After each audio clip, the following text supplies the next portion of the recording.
عشق محبت کچھ بھی نہیں ہوتا۔ صاحب جو شخص آج تیرا ہے کل کسی اور کا ہوگا۔ بہترین مرد وہ ہے جو خود سے وابستہ کسی عورت کی بات غیر مردوں سے نہ کرے، جو بندہ منافقت اور ریاکاری سے دور ریاد ولی اللہ ہے۔ نیک کام ہمیشہ جلدی کرو تاکہ اللہ تعالیٰ اس کا اجر بھی جلد عطا کرے۔ کامل ولایت والا ہی صوفی ہے، جو کامل نہیں وہ صوفی نہیں ہو سکتا۔ اللہ بینچ انسان کو اندھا کر دیتی ہے اور ذلت کے دریا میں ڈبو دیتی ہے۔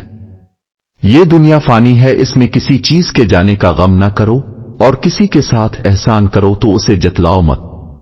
ہر نیکی میں احسان اور ہر بھلائی میں سکون پوشیدہ ہوتا ہے۔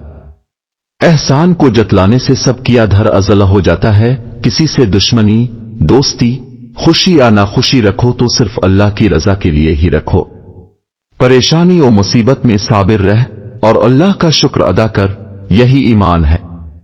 دنیا کی بہترین اور خوبصورت چیزیں نہ دیکھی جا سکتی ہیں اور نہ ہی چھوٹی جا سکتی ہیں۔ انہیں دل سے محسوس کرنا چاہیے۔ نیکی اس سے کرو جو نیکی کا اہل ہو، اس سے نہیں جو نااہل ہو، ورنہ نقصان اٹھاؤ گے۔ ہمیشہ شر سے دور رہ، کیونکہ شر سے ہی مزید شر پیدا ہوتا ہے۔ ہمیشہ سچ بولو اور بے وقت مت بولو۔ است اور کاہل آدمی سے خود کو دور رکھے، وگرنہ وہ تمہیں بھی اپنے جیسا ہی بنا ڈالے گا۔